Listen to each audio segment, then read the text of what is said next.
Hello again, guys, and welcome to another one of our weekend reviews. Continuing the series GBP USD. So starting with the daily chart. So as usual, feel free to pause here and analyze the daily structure that we have, and then let's take a look at what I was looking at.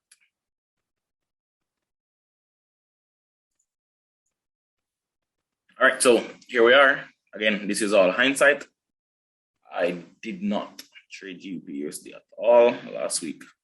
But here's what I'm seeing. At the week starting here, where the arrow is, this is the last daily bearish order block in this price swing. And we had outlined that we wanted to see price trade down here in the Telegram channel, not to just be a buyer, but to see a reaction happen there, and then that could possibly set up the bias going forward. So now that we have seen price trade down into this order block and then bounce, I'm looking at the fact that 1.36 big figure has a whole lot of liquidity left or resting there. If you scroll to the left and take a look. So seeing price trade this close to it, create a bullish order block. I have two scenarios in my mind that I'm looking at, and they're both dependent on DXY. So my first scenario is, do we trade down into this order block? Well, it would have been this starting at the beginning of the week. Do we trade down into here, get a reaction to go higher, or do we break this low and continue down? So because of that, I was hands off GBP USD when all of this was happening.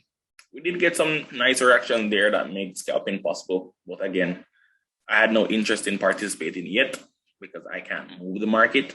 So I want to see it move first, and then I start making my plans.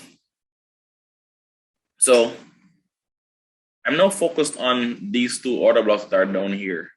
And I'm watching to see if they can support another push, maybe to this bearish order block.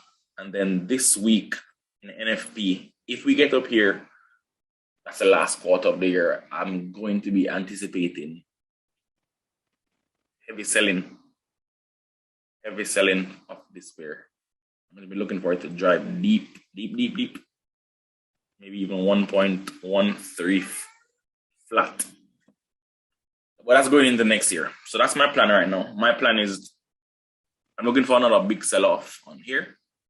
But first, before that happens, I want to see price trade up into this order block here in the daily chart.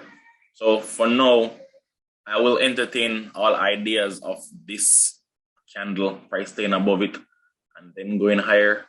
I'll even look to trade back and forth. Doesn't matter here. This black line is last week's low, right? This candle's low. So when we drop to a lower time frame, we're going to look at how the idea or the retail concept of support broken become resistance, how it works here, and why this would have been a good area to trust that that setup, right? So let's go take a look at the hourly chart. So here we have our hourly chart, previous week and last week, probably the same thing. So this is the last week and then last week before that.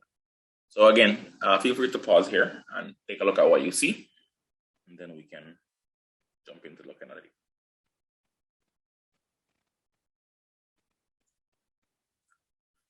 Okay, so this is what we talked about in the last video. We talked about how price trade through this high, created a nice sell-off at this order block, and then we can see how all that played out. This small fractal here is, I think, one of the most popular, quote-unquote, smart money concepts available right now. The whole breaking market structure, and then so stop hunt above this high and this high.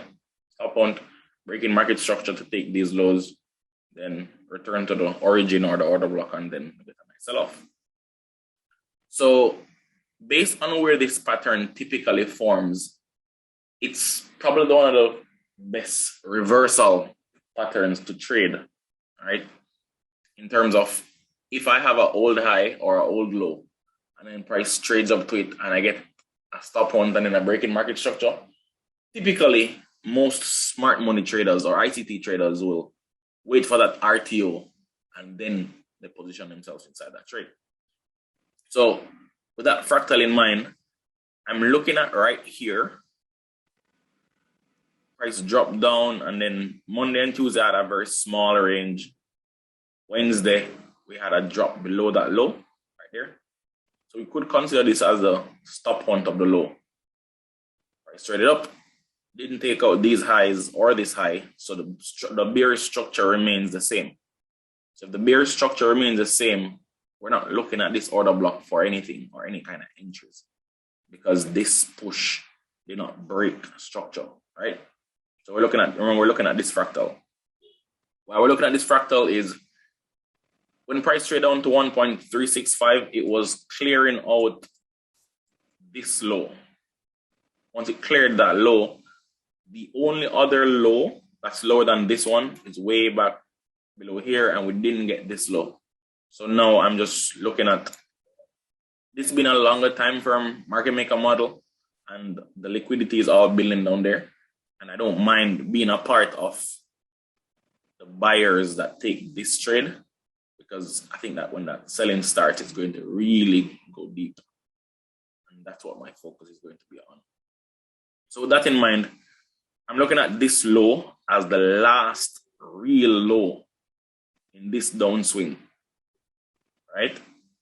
Why? Even though this was a pullback, there was no break in structure. So this is still the classic high, low, lower, high, low, lows formation coming all the way down here. This now, for me, is that stop hunt. That's a stop hunt, and then this trading higher back inside of the order block right here that was formed on the hourly chart, right at last week's low. And this sets up a nice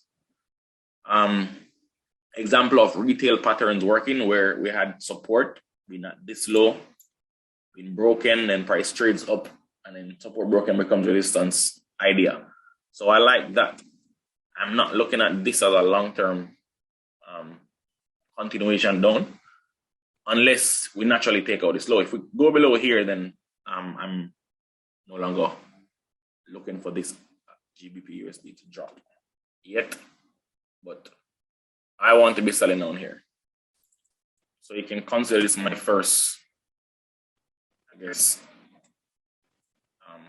future price prediction on YouTube. So here we have the low, stop hunt, breaking structure, trades back down into the order block right there, ICT breaker right there as well. So I'm loving this idea that we can get another push up here, and then that would be nice. If we look at this swing from here down to here, OTE comes in right here at 1.38235, perfect, in line with this order block and these short-term highs. So taking that, I like that idea, and then really start to fall. I'm not really a swing trader. I'm not a swing trader at all. But if we get here, so maybe we trade up into this level, and then have like the bodies closing down here, or the majority of bodies closing down here, and then we have some wicks that go up in here. I'm definitely going to be holding that long term to 1.36, and that'll be shared in the Telegram channel. So that's my thoughts on this. How we would have used this week's price action to trade this week for me is looking at the, zoom out a little, looking at the structure as an ICT market maker model. What you would do here is consider this as a smart money reversal, then low risk sells here, and then you look for all the lows that were formed before your entry. So you don't always get that reversal up here, but this, if you get this, all the lows created before here would have been here, all of this. So those you could have anticipated as being the target. Naturally, you incorporate your big figure levels and your mid figure levels there as well. So we have that being build up of liquidity there, and then we had a nice drop to clear that out. So now I'm looking at this low and the fact that we didn't trade below this. I'm looking at this as the next target at 1.36. So now I want to see something like this fractal on a larger scale, where we have these relatively equal lows from here and over there being created. This trade higher doesn't break structure. In the grand scheme, it did break structure here, and that's why I want to see a small push up, 1.32, or even back to this order block, and that will be fine. Then it can die. So ICT market maker model is what I'm leaning on, but I don't want to see close above here. I don't want to see trade back above this order block, or I consider this setup to be invalid. So that's what I'll be looking at. Okay, so this week's gonna be a short one. That's pretty much it. We'll talk in the chat on Telegram.